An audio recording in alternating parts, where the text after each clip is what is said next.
Hello and welcome to Real Voices of Happy Valley. In this episode we talk to our very own Lioness, Issy Pollard. Issy grew up in Old Town and lives in the Valley after a football career that took her to Bradford, Millwall, Doncaster Bells and Leeds United, not to mention Sweden and the USA. Her story shows the importance of support from parents and teachers for girls who want to make it. Issy gives us a great insight into the history and current state of women's football. She also has a passion for dogs and runs a company called Rocket Dogz that does a dog walking service and more besides. Have a listen.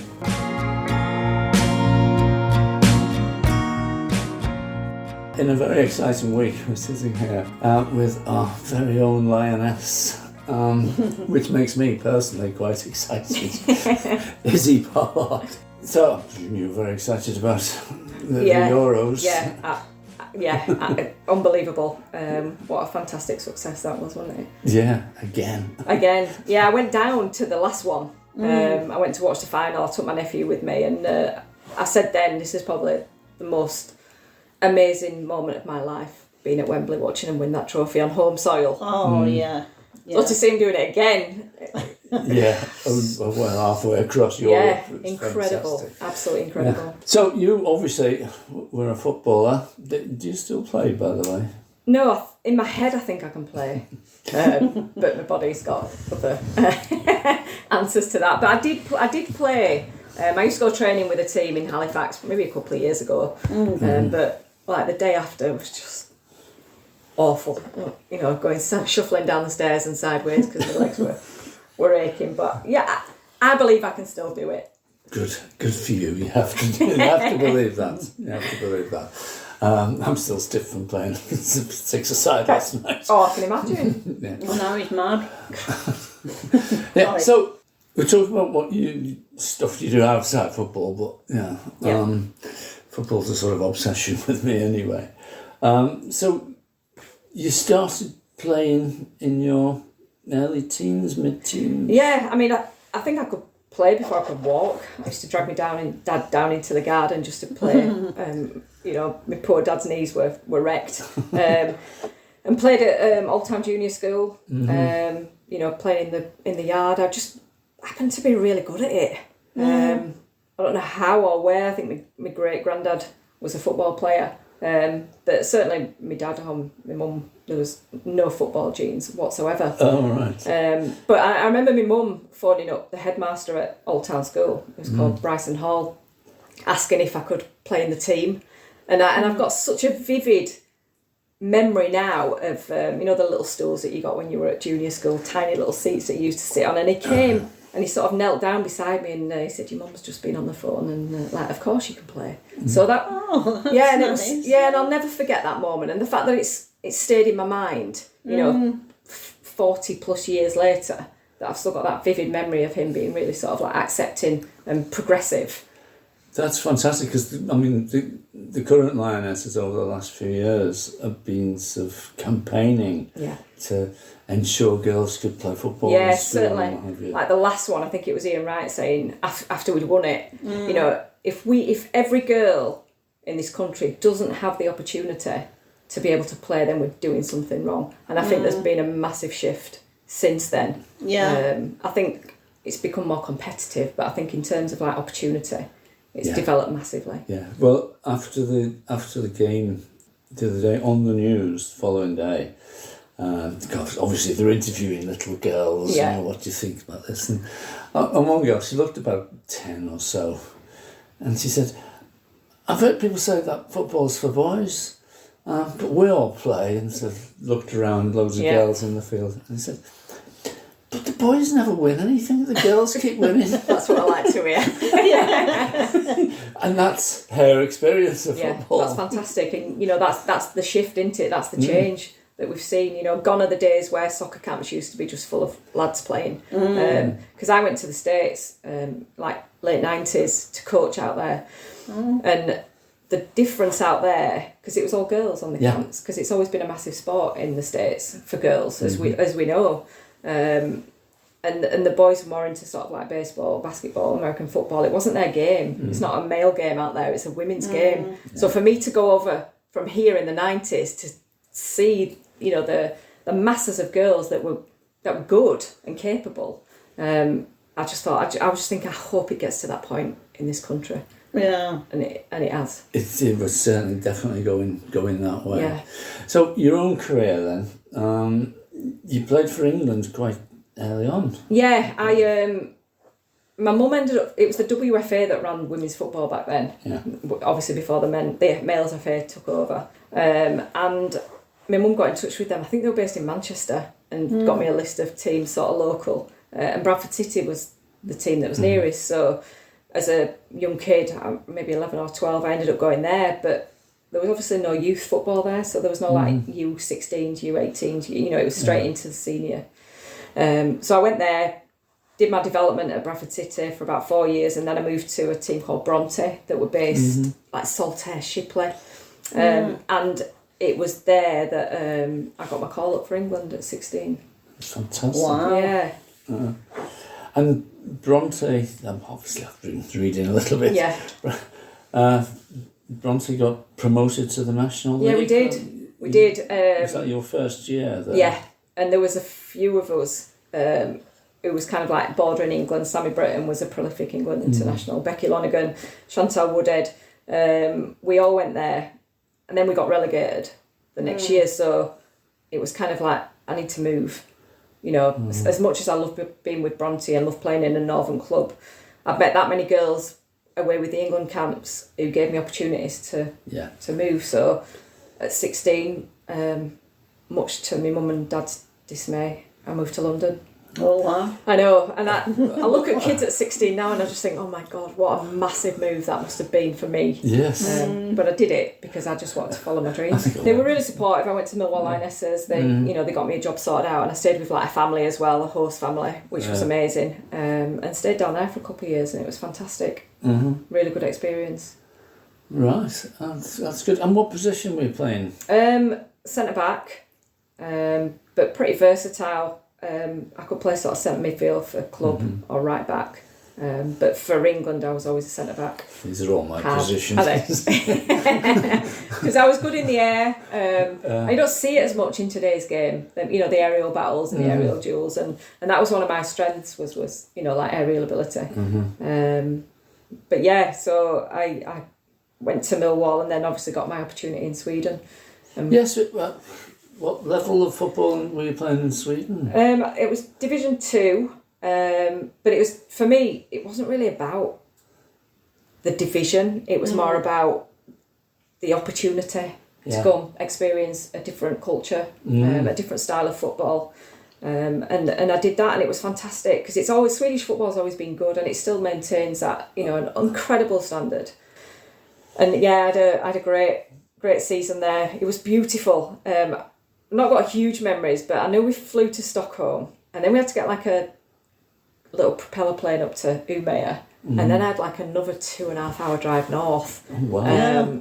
So it was a long way up. Heading towards the Northern Lights. It was amazing. There was like snow on the ground and all the lakes were full of ice. Yeah. But could you live all right there? I'm thinking in terms of the cost of living, it's so much more. You tend to get that now in professional football, certainly for like young pathway players. Clubs tend to provide accommodation. I mean, we had meals provided as well.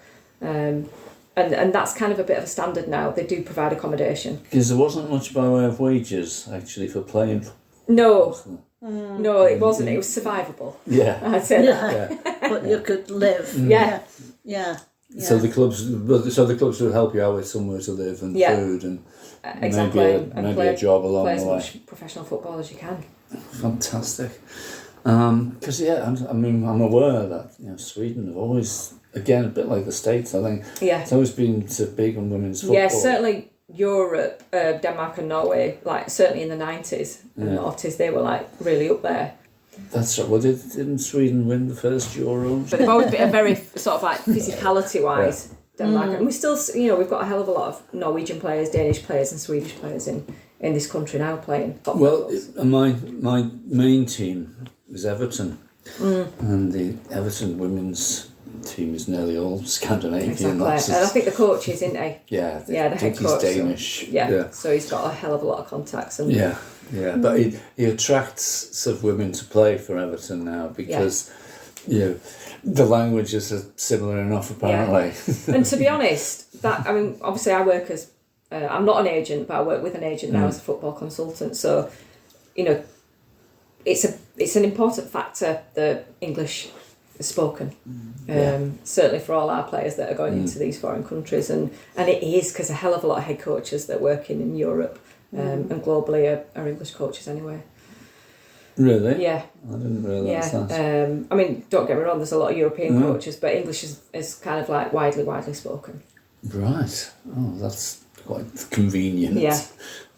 Yeah, so you're just saying there you're coach now. Consultant. Consultant, sorry. Yeah, so that's your job now then, Yes, obviously I'm doing... as well as the dogs. Doing dog walking, but I think when I came back from Sweden, I did all my coaching badges. And I went over to the States and I coached out there for sort of 6 months. Where about in the States? I went everywhere, DC, Indiana, Tennessee, Maryland. Wow. I think I covered about 12 states, Chicago, Michigan, Wisconsin. It was amazing. And again, that was just like an opportunity to just go and travel. Oh, yes, and so many different which was amazing. parts of the country there as well. Yeah, it was diverse, certainly diverse, but very, very, very good. And then I came back and joined Doncaster Bells. Who were a big team Massive. at the time. Yeah, they were kind of like the pioneers, weren't they? They were just so well known and just full of talent. England internationals playing with like Jill Coulthard week in, week out, Jackie Shark, Kaz Walker, Gale. Well, I could just go on with the with the names that were involved in Doncaster Bells. Was just these were players that I looked up to. As a 15, 16-year-old watching the game, watching England, watching FA Cup finals, and then to be able to step on a pitch with these icons. I think for me it was like, you must be all right. You must be pretty good. Do you know what I mean? It was must be quite good playing for the Doncaster Bells. Just to confirm that I were all right. I spent a couple of seasons at Bells, which was amazing, and then I went to Leeds United and finished at Leeds United, which were kind of up and coming. I think Steph Houghton came through Leeds, Rachel Daly, so they've produced some really, really good players on the academy. Yeah. And then obviously there's no pathway after that. You just finished playing football, then you went out to work. So I got my degree, and then obviously the Lionesses won. Yeah. And it changed. We got invited to Wembley to watch I get tickets to every England game now, at home. And we get to go to St George's Park and watch the England girls train, which is fantastic. And I just got the drive back, meeting up with all the girls again, seeing like all the England players. I just I really need to get back into this. Because one of the great things about them, since they won the Euros a few years ago, and presumably before, they've always made it clear that they're standing on the shoulders of people like yourself. Yeah. And demanding that some of the early players got their caps and that they didn't. Yeah, absolutely. And it's really heartwarming to know that they still appreciate what went on before, how hard it was. Yeah. But it wasn't hard when you were there, you just did it. But looking back, the amount of time that you had to put on, obviously it weren't professional. So we were, I was driving to Doncaster 3 times a week from here. Yeah.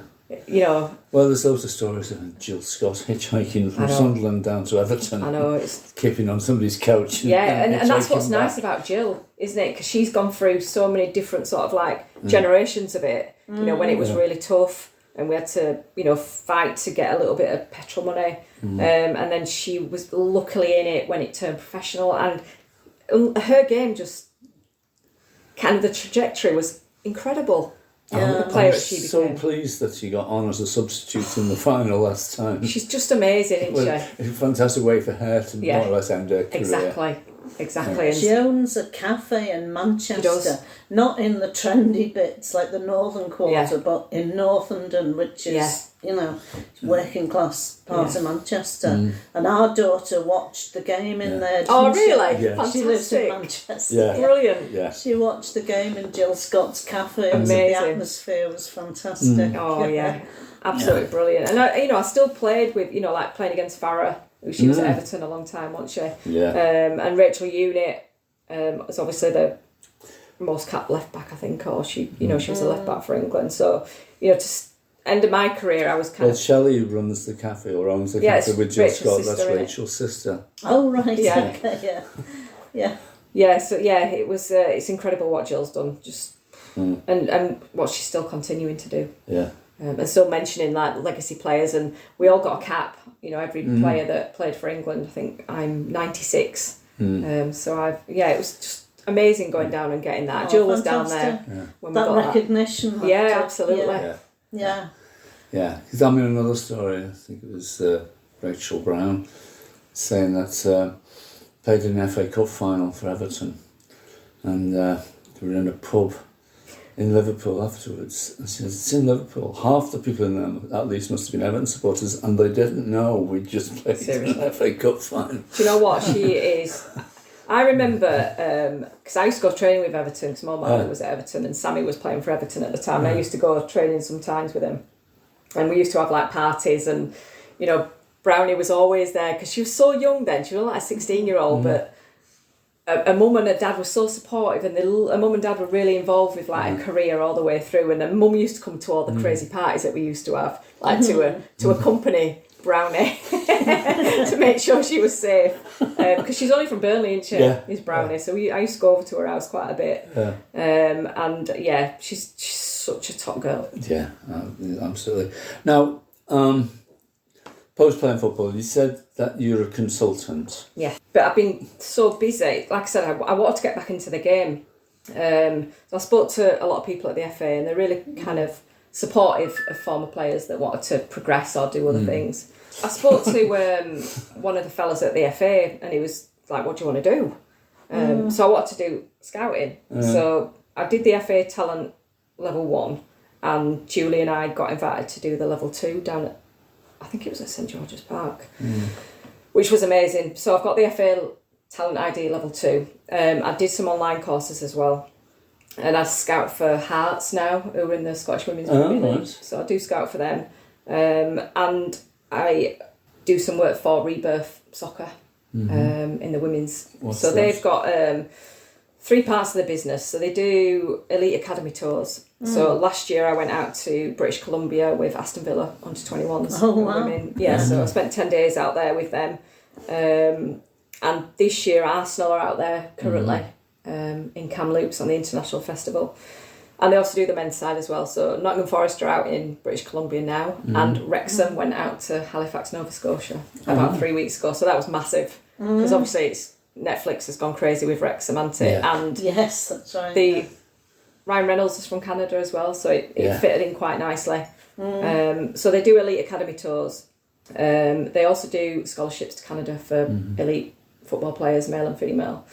And they've also got an agency, so they represent players in the men's side. But they wanted to get into the women's game, but they wanted to do it right with women who were experienced, and not a couple of lads that were jumping on the bandwagon, Well, as that's it were, good to which was hear. nice. Yeah. Because there's been a lot of that recently. Exactly. So that's what I did. So I work with a female agent. Shelley's based in Mytholmroyd. She's our FIFA registered agent, and we work with about 25 players playing globally now around the world.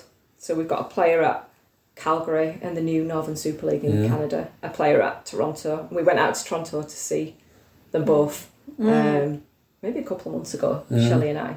And I was out in Milan seeing another player that we've got. So yeah, it's fantastic being able to share the journey, especially with the young players that are just going into the first professional contract. We've just sent Emily Much, who was at Motherwell, down to Bristol City in the WSL2. Yeah. So we are making great strides in the women's agency side. And it's just going from strength to strength. It must be good because who was looking after the likes of you when you and Rachel Brown when you started, besides parents, when you were teenagers. Yeah, I mean, obviously Brownie's being looked after on a commercial basis now because she's just doing a lot of like TV work, which is great. But yeah, it's fascinating to learn about professional women's football because obviously it wasn't.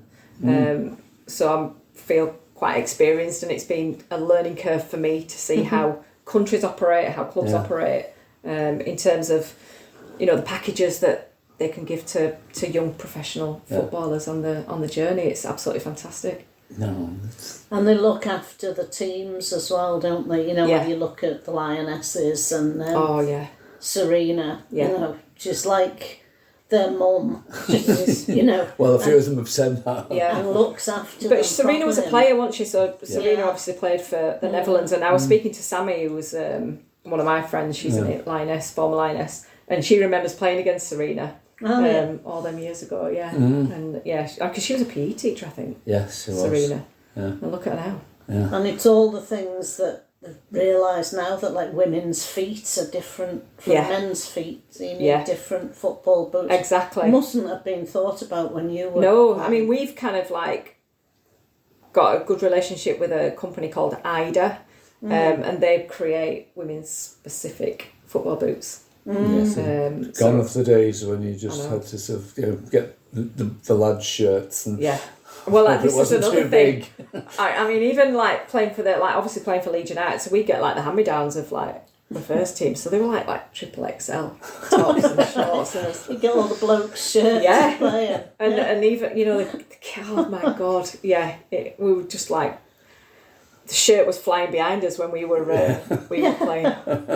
Could have had them for 90s. And the England kit as well. The training gear, everything was just massive. But things had to change, didn't they? Oh, absolutely. Yeah, well, it's fantastic that they have been doing, and the coverage has. I mean, I started watching the Lionesses on TV about 20 years ago when.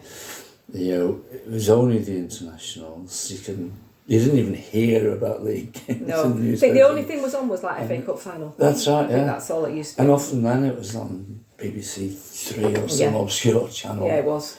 Yeah, and the last couple of years now we get a bit annoyed because Sky are taking some of the big sort of City versus Arsenal type matches. Yeah. It's not so bad for City because I'll take a granddaughter there anyway. Yeah, really? Fantastic. Yeah. Well, there's Kathy we mentioned before. She's got us into going to the matches. Yeah. I used to take her to see Everton when she was little, and then we lived in Oldham, so you would get the paper on a Saturday morning and said, "Have you been to Bolton? Have you been to Manchester City?" And we'd just go.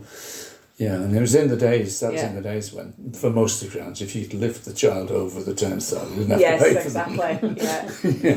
Yeah. So, I went to Fylde, actually, last season, because we had a player, it was, she was at Manchester Academy, Man United Academy, but she was dual signed at Fylde. But they were playing at Fylde, at the football ground. It's quite a nice ground now, the men's side. So, and that's what's nice is, although we've got players located, like, globally, the players that we've got in this country, more so coming into this coming season is going to be able to be go and watch them. So we've got a player who's just signed for Huddersfield, like Bristol. We've got a player up at Aberdeen, a player at Partick Thistle, and one that's going through possibly. So it's going to be exciting next season because we are going to be able to go and see more. And the gates are going to go up as well because Kathy must be about 6 or 7 years ago now. My birthday's in August, so. Birthday present she got me season tickets for Man City women. Really? That's brilliant. She said, you're sitting next to me, Dad. I mean, they've just got a player called Jade Rose, I don't know if you saw that, centre back from, she was at Yale, I think. But I know big clubs were after her. Yeah. Big clubs. But great that she's come to the WSL because she's such a good player. Yeah.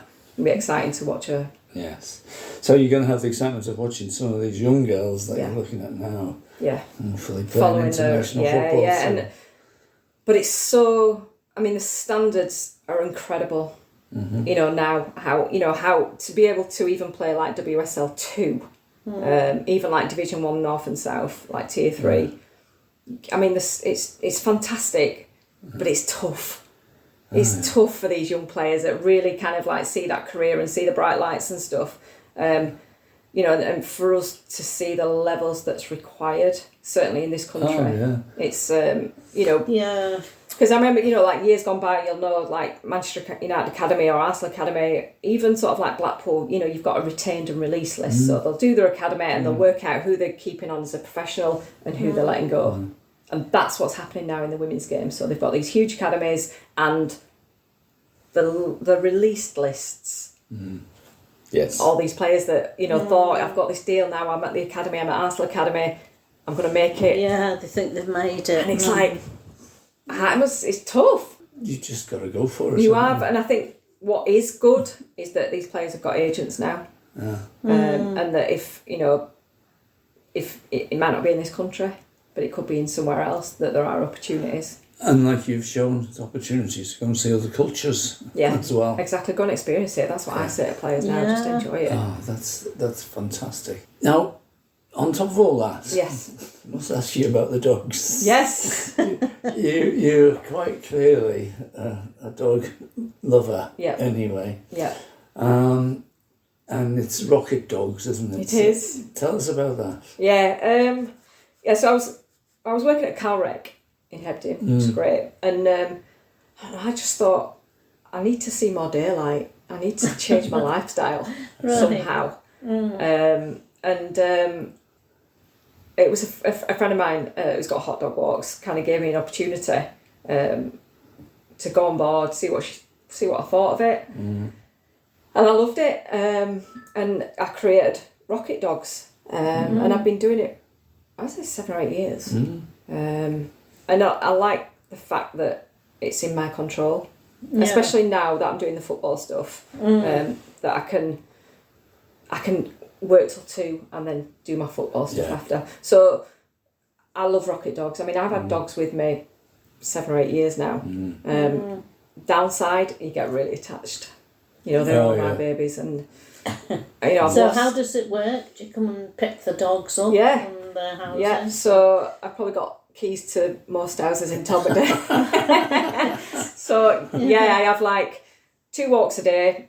So I'll be up at Blackstone Edge at like 8:30, 9 o'clock in the morning with 5 or 6 dogs. Absolutely beautiful. No people, which is great for me. And then drop them all off home, all nice and tired. And then I go pick the next lot up. And then we go on another adventure. And it's absolutely fantastic. I love it. The dogs love me. They're excited when I go get them. They don't answer back. I can talk to them without them answering me back and put the world to rights. It's just you know what? It's just a really great lifestyle, and it suits me down to the ground now. Especially, and you're getting loads of exercise. And I'm getting loads of exercise. I'm getting loads of daylight. And another thing you probably don't know is that I also work for Busters. So Busters is like a lost dog search company. Oh. And it's all voluntary. And I do that as well. So I'll get a call, there's a dog missing. I mean, I've just been up Mixenden the end of last week. Yeah. So Wednesday, Thursday, Friday, a dog had got out, and we put some bait down to try and lure this dog in. It was up on the moors, just off the estate, and we captured it. We set a trap and lured the dog into the trap. So what do you do with the dogs when you've caught them? Get the owners to come and secure them. So I think it was like 12:30 at night when we got this dog. So the trapping is quite a incredible thing. So it's controlled remotely.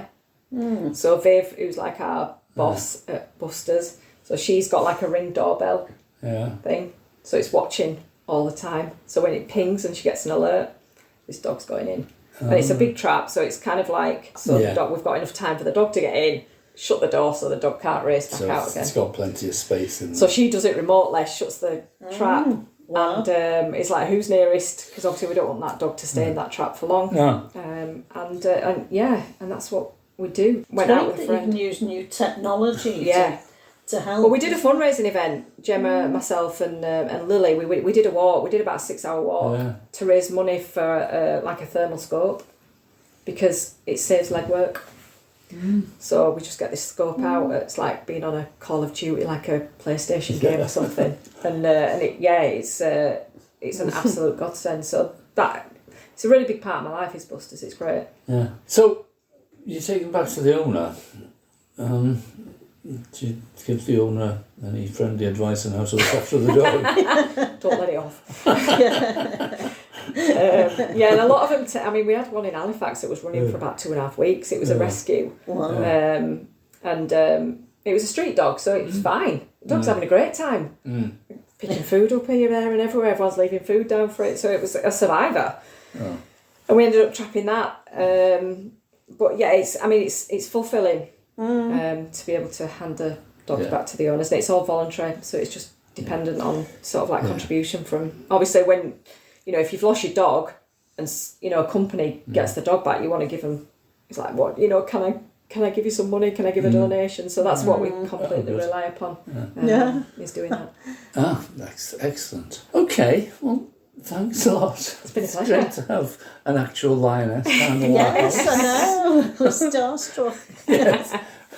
And I'm not Anytime. even into football generally, but I've just loved watching the Lionesses and especially the final. And then Lucy Bronze.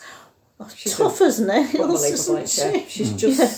She got to be an ambassador for the Lionesses going forward when she's... Well, she just is anyway. I know. Isn't she? She's unbelievable. But yeah, so 2027, Brazil. That's the next one. I should be there.